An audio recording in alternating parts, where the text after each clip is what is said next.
Hey everyone, so you are all doing fine, hope so. तो हमने unit 2 पिछले बार cover कर लिया था, पिछले चैप्टर में या पिछले लेक्चर में समझो। तो अगर यू वोंट बिलीव गाइस कि यूनिट 2 अगर आपने कवर कर लिया, यानी कि आपने अगर यूनिट 2 झेल लिया, तो unit 2 is the most difficult unit in entire subject जो आपने अभी पढ़ोगे। यानी कि यूनिट 3 से लेके 5 तक हमारे लिए जस्ट एक केक वॉक रहेगा। मतलब कुछ कुछ चीज़ें होंगी जो थोड़ी सी अलग रहें, बाकी सब चीज़ें बहुत ही बेसिक्स सी रहेंगी। यूनिट 3 कंपैरिजन में कुछ नहीं है ये सब। तो यूनिट 2 के कंपैरिजन में तो unit 2 is the most difficult, जो आपको समझना था, जो सबसे बड़ा था। नाउ यूनिट 3 से हम शुरू करते हैं, आज से यूनिट 3 कवर करते हैं। तो यूनिट 3 में हमें पढ़ना है, यस, कंस्ट्रेंट सेटिस्फैक्शन प्रॉब्लम। इसको पढ़ने से पहले मैं ये बताता हूँ कि लेट सपोज आपके पास कुछ, आपने कभी कार्ड्स खेले हैं या कोई भी गेम खेला इस टाइप में कि आपके पास ये सारे चांसेस हो। मान लो आपके पास इतने चांसेस और आपके पास दो रिजल्ट हो। ये चांस आपके इसके साथ मर्ज हो, ये इसके साथ मर्ज हो, कुछ होंगे जो अकेले मर्ज होंगे, एक और होगा जो सबके साथ मर्ज होगा। ठीक है, ये या मान लो आपके दोस्त है, आपके इसके साथ भी दोस्ती है, ये आपका क्लास है, ये दूसरे का क्लास है, या ये आपकी वैल्यू है, ये आपका रिजल्ट है। तो कुछ आपके इसका आउटकम्स के थ्रू ये रिजल्ट प्रोड्यूस हो रहा है, इसके थ्रू भी यही हो रहा है, इसके थ्रू कुछ यूनिक हो रहा है, और इसके थ्रू सारे दोनों प्रोड्यूस हो रहे हैं। तो जब इस टाइप की चीजें होती हैं, तो पता है ये क्या है? दिस इज वेरिएबल, इसको बोलते हैं वेरिएबल। ये है हमारा डोमेन, की पॉसिबिलिटी क्या है होने की। Next is set of constraint. ये जो मैपिंग हो रही है, इसे हम बोलते हैं कंस्ट्रेंट्स। रूल्स, कंस्ट्रेंट्स क्या है? होप एग्जाम्पल आपको समझ में आ गया होगा। तो अकॉर्डिंग टू दिस एग्जाम्पल हम ये बता सकते हैं कि यार मैप कलरिंग आपने देखा होगा, कभी सुना होगा। इस टाइप का कुछ होता है कि अगर मुझे ग्राफ कलर करना है CSP के थ्रू, मतलब can we cover a graph such that each adjacent node has a different colour. इस तरह के प्रॉब्लम्स अगर हमारे पास आए, तो उसमें हम CSP यूज कर सकते हैं।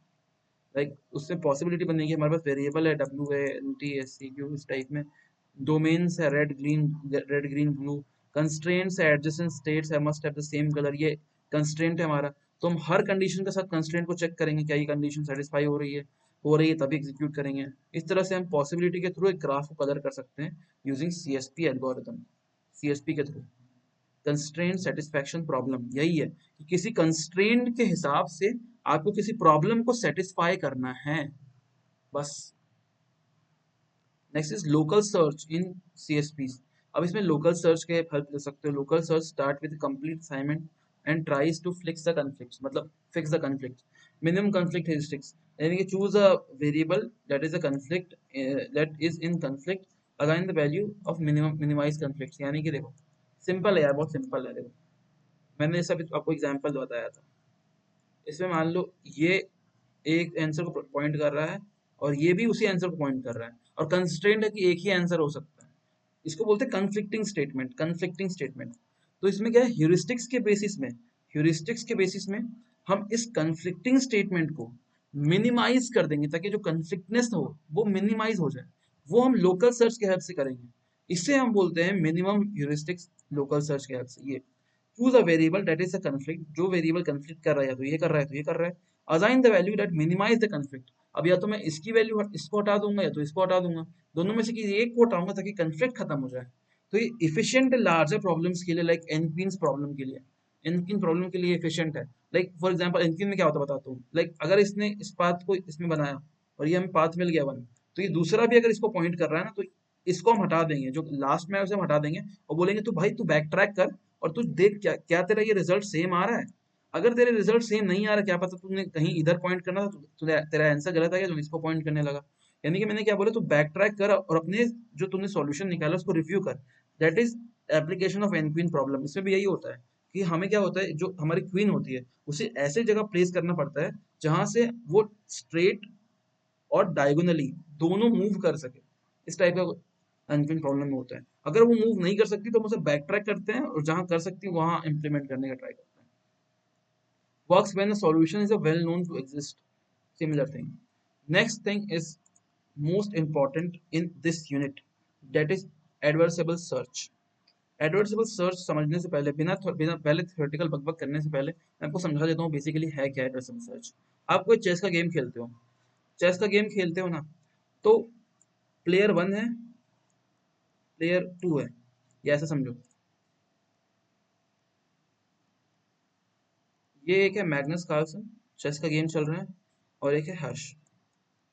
अब मैग्नस ने हर मूव परफेक्ट चला, हर मूव परफेक्ट चला, जितने परफेक्ट मूव हो सकते थे वो चला, और हर्ष ने मूव उतना परफेक्ट नहीं चला जितना मैग्नस चल रहा है। लाइक मैग्नस ने मान लो एक कोई क्वीन मूव आगे किया या कोई पॉन्स को आगे किया, एक पॉन को आगे किया, तो इसके लिए जो बेस्ट चल सकता था हर्ष उसने वो चला, और इसने कुछ और चल दिया, पर हर्ष ने उसके जगह कुछ बेस्ट और चल सकता था पर उसने वो ना चल के कुछ और चल दिया, कुछ ऐसा मूव जो मोस्ट ऑप्टिमल नहीं है। तो क्या होगा, ग्रेजुअली अगर मैग्नस बेस्ट खेलता गया तो ये जीत जाएगा चेस का गेम और हर्ष हार जाएगा।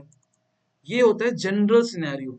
मतलब ये जनरल सिनेरियो मीन्स कि जो प्रैक्टिकली होता है, प्रैक्टिकली जो चलता है यही होता है कि कोई भी इंसान परफेक्ट नहीं खेल सकता ना, हमें एग्जैक्टली नहीं पता, हम क्लोज आ सकते हैं परफेक्टनेस के। जैसे मैग्नस कार्लसन है, ये जितने भी बड़े बड़े बेस्ट प्लेयर्स है, वो बेस्ट ऑप्टिमल चीज ही चाल ही चलते हैं, लाइक चेस में बेस्ट ऑप्टिमल मूव ही चलते हैं। तो वो बेस्ट आ सकते हैं पर वो कोई ऐसा परफेक्ट नहीं हो सकती है जो हमेशा परफेक्ट चले।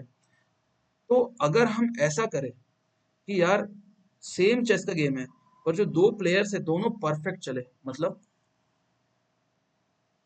मैं ये बोलना चाह रहा हूँ कि एक चेस का गेम है, हर्ष वर्सेस मैग्नस हो रहा है, इसमें मैग्नस भी हमेशा परफेक्ट चाल चलेगा और हर्ष भी हमेशा परफेक्ट मूव चलेगा।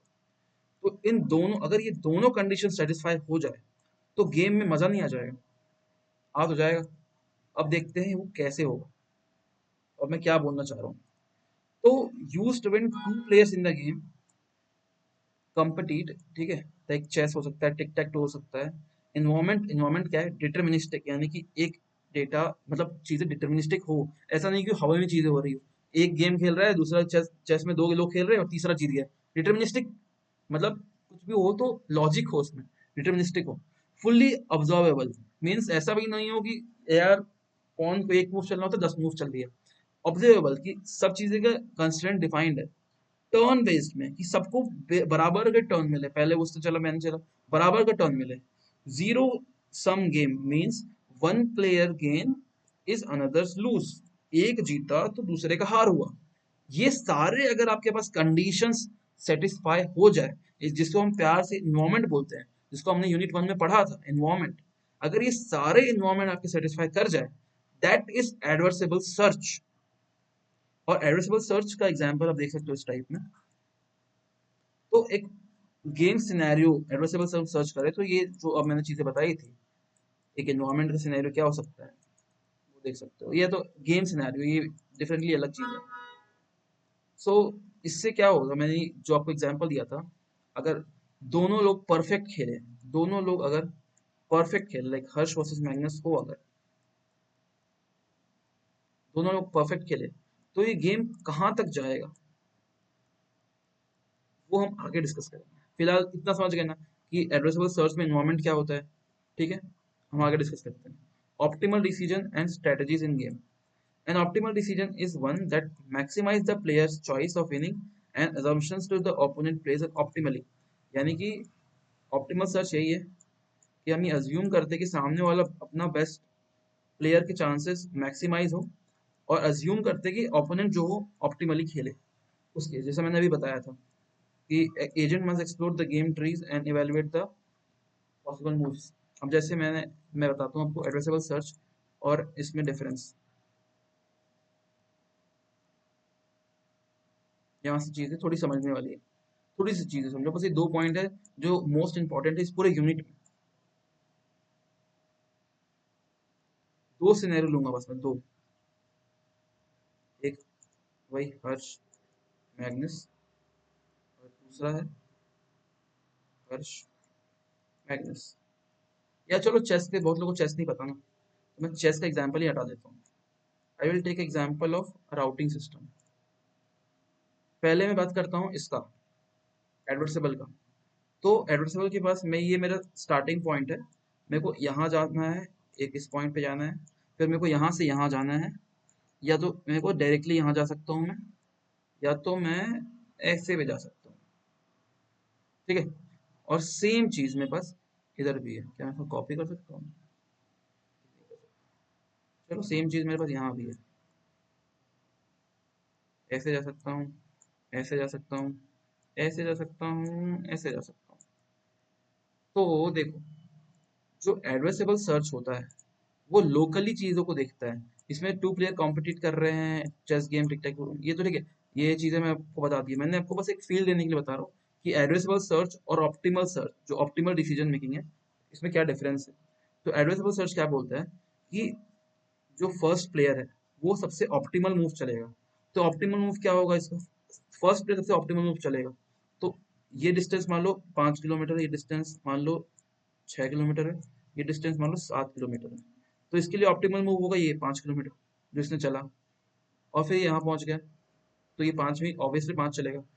और इसमें मान लो ये 10 किलोमीटर है, तो अब ये वापस नहीं मुड़ सकता, अब इसको यहाँ जाना ही पड़ेगा ये। तो ये ऑब्वियसली इधर भी जाएगा, तो ये टोटल, इसने टोटल 15 किलोमीटर चला। अब बताओ इसकी क्या गलती थी। इसने लोकली सिलेक्ट किया, यहाँ से 5 है, यहाँ से 6 था, यहाँ से 7 था। इसने लोकली सिलेक्ट किया कि मेरे को ऑब्वियस है जो सबसे कम होगा उसके तरफ मैं जाऊंगा, तो ये इस पे गया। पर इसको आगे जाके एक और स्टेट्स के साथ इसमें 10 मिल गया, तो इसकी क्या गलती है। इसको थोड़ी पता था कि फ्यूचर में इसको 10 मिलने वाला है, नहीं पता था। तो इसको हम क्या लोकल ग्रीडी बोल सकते हैं, ग्रीडी एल्गोरिदम है ये, कि greedy based solution decision provide कर रहे हैं। तो ये ग्रीडी एल्गोरिदम में आता है। एड्रेसेबल सर्च एक ग्रीडी एल्गोरिदम की तरह आता है, जिसमें हम लोकली डिसाइड करते हैं कि जो हमारा मोस्ट ऑप्टिमल है, लोकल मोस्ट ऑप्टिमल, उससे लेके हम आगे बढ़ते हैं, ग्रीडी की तरह काम करता है। बट वही, जो हमें लाइक ऑप्टिमल डिसीजन लेना है, उसमें हम क्या करते हैं, सेम वैल्यूज अगर 5, 10, 6, 7, अगर सेम वैल्यू की हम काम करें, सबसे पहले हम एक डिस्टेंस मैट्रिक्स बनाएंगे, जिसमें हम पूरी चीजें कैलकुलेट करेंगे। अगर हम ए से बी जा रहे हैं, सी जा रहे हैं, डी जा रहे हैं। ओके, सो मैं कहाँ था, यस। तो हमने देखा कि अगर हम एड्रेसेबल सर्च यूज करें, तो हमने एड्रेसेबल सर्च में ये देखा कि अगर हमारा इन्वायरमेंट ये सारी चीजें हैं, सेटिस्फाई कर रही है, तो हमारा एड्रेसेबल सर्च काम करेगा। पहला पॉइंट। दूसरा पॉइंट, हमारा एड्रेसेबल सर्च ग्रीडी के थ्रू एग्जीक्यूट करता है। लाइक अगर हमारे पास ऑप्शंस रहे कि फर्स्ट स्टेप में हमारे पास डिफरेंट ऑप्शंस है, उसमें जो सबसे इसके जो फायदे के ऑप्शंस होंगे, जो मिनिमम होगा, या जो उसके जो डिस्टेंस इसकी मिनिमम होगी, या जो ऑप्टिमल होगा फर्स्ट स्टेप के लिए, वो पूरे सिनेरियो को नहीं देखता। बट वही ऑप्टिमल क्या करता है, पूरे सिनेरियो को देखता है। कैसे, उसने एक डिस्टेंस मैट्रिक्स बना लेता है, वो सारे के सारे डेटा को देखता है, कलेक्ट करता है। अगर हम ये रास्ता चुने, लाइक अगर हम ये रास्ता चुने तो क्या डिस्टेंस आता है, ये चुने तो क्या आएगा, ये चुने तो क्या आएगा। जित अगर थाउजेंड्स ऑफ स्टेट्स है, थाउजेंड्स ऑफ नोड्स है, उसको मैं हर सबको सबको कैलकुलेट करता है। इसके बाद वो एक ऑप्टिमल रिजल्ट बताता है कि यार, I think this is the better best solution. तो इसीलिए हम ये बोलते हैं ऑप्टिमल डिसीजंस के लिए हमारी ऑप्टिमल स्ट्रेटेजी बेस्ट है। इसमें हम ये अज्यूम करते हैं, अगर टू प्लेयर्स की बात करें, यही सिनेरियो यूज करें, to maximize the players winning chances. और ये अज्यूम करते हैं कि सामने वाला जो ओपोनेंट है वो भी ऑप्टिमली ही खेल रहा है। यानी कि ऑप्टिमल सर्च हमें ये बोलता है कि हम ऑप्टिमल खेल रहे हैं और सामने वाला भी ऑप्टिमली ही खेल रहा है, मतलब बेस्ट तरीके से ही, बेस्ट ही मूव कर वो भी चल रहा है और हम भी बेस्ट मूव चल रहे हैं। तो हम कैसे जीतेंगे, दैट इज ऑप्टिमल सर्च। ये थोड़ा सा एक नेक्स्ट लेवल पे चला गया चीजों को। तो अब इसमें क्या है, दिक्कतें भी है यार। अब हर डिसीजंस को, हर चीजों को आपको स्टोर करना पड़ रहा है, स्पेस कॉम्प्लेक्सिटी बढ़ जाएंगी, टाइम कॉम्प्लेक्सिटी बढ़ेगी, बहुत ज्यादा कॉम्प्लेक्सिटी या कंप्यूटेशन यूज कर रहा है ये। इसमें क्या है, इसमें टाइम कॉम्प्लेक्सिटी थोड़ी कम लग रही थी, इसमें ज्यादा लगेंगी, ये सारी चीजें थी। फिर अब उसके एप्लीकेशंस पे आ जाते हैं। एक मिन मैक्स सर्च प्रोसीजर होता है, जिसमें मैक्स प्लेयर हम मानते हैं और एक मिन प्लेयर मानते हैं। इसके लिए डायग्राम देखा हूँ, ये बहुत सिंपल है। ये भी क्या है, तो मैक्स प्लेयर एक मानते हैं और मिन प्लेयर मानते हैं। मतलब मैं बताता हूँ क्या है। अगर आप एक प्लेयर हो, तो अगर आप सही काम करते हो तो आपको +1 मिलता है, गलत काम करते हो या हारने लगते हो तो -1 मिलता है। और एंड में जिसका स्कोर सबसे ज्यादा रहेगा वो जीतेगा, जिसका सबसे कम रहेगा वो हारेगा, लूजर विनर। यही स्ट्रेटेजी रहती है गेम की। ठीक है, तो मैक्स मिन सर्च प्रोसीजर में क्या बोलते हैं, हमारे पास दो प्लेयर्स हैं, एक मैक्स प्लेयर एक मिन प्लेयर।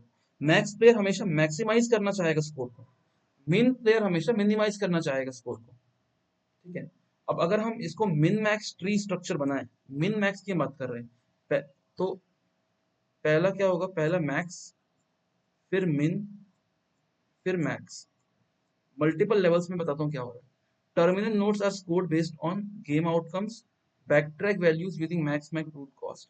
एग्जांपल समझो, if max has options leading to scores 3 to 5, min can pick up minimum, so max can pick up maximum of the minimums. Guarantees optimal move assured perfect, like perfect opponent. शुरुआत max से किया आपने, max से शुरुआत किया, तो max के जो थ्री वैल्यूज थी, शुरुआत इसके पास थ्री वैल्यूज से की, तो अब थ्री वैल्यूज जब मैक्स के पास गए ना, तो अब इसके पास जो मल्टीपल वैल्यूज मिले, ये मैक्स स्टेप चलने के बाद कुछ तीन वैल्यूज लेट सपोज हमें मिले, और इन तीन वैल्यूज से अब प्लेयर मिनिमम, गेम में क्या होता है पता है, अगर किसी एक प्लेयर में मूव चला, अब उस मूव चलने के साथ साथ बाकी सारे मूव जो प्लेयर टू सोच रहा था चलने का, वो भी चेंज हो जाता है। मतलब मतलब अगर मिनिमम एक दूसरा प्लेयर था और मैक्स पहला प्लेयर था, मैक्स ने एक मूव चला, लेट सपोज थ्री देख के इसने चला, तो अब थ्री के हिसाब से थ्री टू टू, ये दो इसके पास ऑप्शंस आए, तो मिनिमम क्या करेगा, मिनिमम का काम क्या था, मिनिमम काम था मैक्सिमम मिनिमम चुनना, तो ये इन दोनों में से कोई एक मिनिमम चुनेगा, तो मान लो इसने ये मिनिमम चुन लिया, अब इसके बाद फिर बारी किसकी आएगी, मैक्स की, तो मैक्स इन सब में से पॉसिबिलिटी में मैक्सिमम चुनेगा। इससे क्या होगा, मैक्सिमम जो मैक्स प्लेयर है वो भी अपने फुल पोटेंशियल पे खेल पाएगा, मोस्ट ऑप्टिमल चुन सकता है, और मिनिमम भी चुनेगा सबसे मिनिमम वैल्यू। तो मैक्स और मिन दोनों एक दूसरे से कॉम्पिटिट करेंगे और एक ऑप्टिमल सॉल्यूशन तक लड़ेंगे। ये ये एल्गोरिदम ये बोलता है कि पहले मैक्स हुआ तो मैक्स के से दो मेन वैल्यू आएंगे, मेन जो यूज करेगा वो कोई एक मिनिमम चुनेगा, फिर उस मिनिमम से फिर से मैक्स चुना जाएगा, फिर उस मैक्स से जो वैल्यू आएगी उसमें मिनिमम चुना जाएगा। एक टाइम ऐसा आएगा कि मिन इज इक्वल टू मैक्स हो जाएगा। आइटरेटिव सॉल्यूशन है ये तब तक चलता रहेगा और वो हमारा ऑप्टिमल सॉल्यूशन होगा। तो ये min max problem, min max search procedure. एक मैक्स मिन भी होता है, मैक्स मिन, वो इसका कंट्राडिक्टर है। जिसमें हमने मैक्स से शुरू किया था उसमें मिन से शुरू करते हैं, मिन से फिर नेक्स्ट प्लेयर होगा वो मैक्स चुनेगा, ऐसे इसमें मिन था तो ये मैक्स हो जाएगा, मैक्स हो जाएगा, फिर मिन मिन मिन मिन, इस टाइप में। Next topic is alpha beta pruning, ये भी इंपॉर्टेंट है। Alpha beta pruning optimize max min max by eliminating branches that won't affect the final decision. यानी कि अभी तक हमने देखा था मैक्स मिन में क्या हुआ था, सेम चीज ये अल्फा बीटा प्रूनिंग भी करता है, बस एक डिफरेंस है, इसमें जो एक्स्ट्रा ब्रांचेस है ना उसको हटा देते हैं हम लोग, एलिमिनेट कर देते हैं, जो फाइनल डिसीजन में इफेक्ट ना कर रही हो। लाइक मान लो हमने ये पाथ चुन लिया, एज अ मिनिमम को ये दोनों चुनना था तो उसने ये पाथ चुन लिया, अब ये पाथ चुन लिया तो क्या इसके आने वाले ब्रांचेस को मतलब था, नहीं, तो इसको हम हटा देंगे, तो हम इसको रखेंगे, सिर्फ कंसिडर करेंगे जो रिजल्ट में सचमुच कंट्रीब्यूट कर रहा हो, तो हम एलिमिनेट कर देंगे एक्स्ट्रा ब्रांचेस को जो कंट्रीब्यूट नहीं कर रहा है फाइनल रिजल्ट में। तो इसमें हम दो चीज, जैसे इसमें मैक्स और मिन मानते थे, इसमें हम मानते हैं एक अल्फा एक बीटा। अल्फा को हम बोलते हैं इसका मैक्सिमाइजर, बीटा को हम बोलते हैं मिनिमाइजर। ऑपोजिट भी हो सकता है, अल्फा मिनिमाइजर हो सकता है, बीटा मैक्सिमाइजर भी हो सकता है। ठीक है, जो ये मैक्सिमाइजर मैक्सिमाइज करता है और मिनिमाइजर मिनिमाइज करता है, does not affect the result of minimiser. ठीक है, और रिड्यूस द कॉम्प्लेक्सिटी, अब इसे क्या कॉम्प्लेक्सिटी रिड्यूस हो गई, अब जो भी हमें अननेसेसरी ब्रांचेस थे वो नहीं बनने वाले, तो कॉम्प्लेक्सिटी जो पहले b raise to the power d थी अब b raise to the power d by 2 हो गई। अब प्रूनिंग रूल्स क्या क्या होते हैं, तो अब देख सकते हो प्रूनिंग रूल्स इस डायग्राम में। प्रूनिंग रूल्स में क्या होता है, क्योंकि हमें पता था ए क्या है हमारा, मैक्सिमाइजर है, और बी क्या है, मिनिमाइजर। थोड़ा ध्यान देना, ए हमारा मैक्सिमाइजर था इसीलिए हमने उसकी वैल्यू माइनस इन्फिनिटी रखी, बी हमारा मिनिमाइजर था इसलिए हमने उसकी वैल्यू प्लस इन्फिनिटी रखी। मतलब कंफ्यूज नहीं होना। अगर आपने सबने कभी greater than equals to find करने का प्रोग्राम किया होगा बीएसए में, आपको पता होगा, अगर हमारी वैल्यू मान लो ए हमारा, इसे हमें ग्रेटर, ये हमारा ग्रेटर था, ठीक है, और ए की वैल्यू हमने रखा माइनस इन्फिनिटी, ऐसे इन्फिनिटी, माइनस इन्फिनिटी रखी फॉर सपोज, देन अगर कोई वैल्यू आती है, क्योंकि इसको चाहिए मैक्सिमम, ए को चाहिए मैक्सिमम, ठीक है। ए अपने आप को मैक्सिमम मैक्सिमाइज करना चाहता है। अगर कोई वैल्यू आती है 5, 10 है, फिर 2 है, फिर 20 है, ऑप्टिमल आंसर इसका 20 आएगा। देखते होता है कि नहीं। अब एक की वैल्यू थी माइनस इन्फिनिटी, अगर इसने कंपेयर किया 5 आ गया, तो ये अपने वैल्यू को कम करके इसको मैक्सिमम करना है। तो माइनस इन्फिनिटी बहुत कम है, 5 थोड़ा सा बड़ा है, तो इसके वैल्यू को 5 कर लिया, 5 खत्म हो गया। फिर 10 आया, 10 भी बड़ा है, तो इसने अपनी वैल्यू को 10 कर लिया, इस क्योंकि ये मैक्सिमाइज कर रहा है, तो ये 10 भी खत्म हो गया। फिर 2 आया, और 2 की वैल्यू इसकी ऑलरेडी 10 है, तो 2 को इसकी जरूरत थी, तो 2 को इसको डिस्कार्ड कर दिया। फिर 20 आया, तो अपनी हटा के इसने 20 कर ली। तो इस तरह से ये अपने आप को मैक्सिमाइज करता जा रहा है। इसीलिए हम इसकी शुरुआत करें माइनस इन्फिनिटी से, और जो मिनिमाइज करना है उसकी प्लस इन्फिनिटी से। वहां से हम शुरुआत करते हुए फाइनल रिजल्ट तक आएंगे, टर्मिनल नोड तक आएंगे, और ये हमारे ऑप्टिमल रिजल्ट हमें प्रोड्यूस हो जाएगा इसके थ्रू। मैक्स, फिर मिन, फिर मैक्स, वही एल्गोरिथम जो हम ऊपर वाले किए थे, मिन मैक्स में किया था। बस इसके साथ हमारे पास एक एक्स्ट्रा चीज आ गई थी, वो चीज थी क्या, अनवांटेड ब्रांचेस को इसमें हम हटा देते थे। सेम चीज, additional refinement, move ordering, like explore best move first, then increase pruning. ये सेम चीज है, उसमें थोड़ा सा एडवांस चीजें लगा सकते हैं, लाइक पहले बेस्ट मूव को पहले ही कर लो और बाद में प्रूनिंग करो।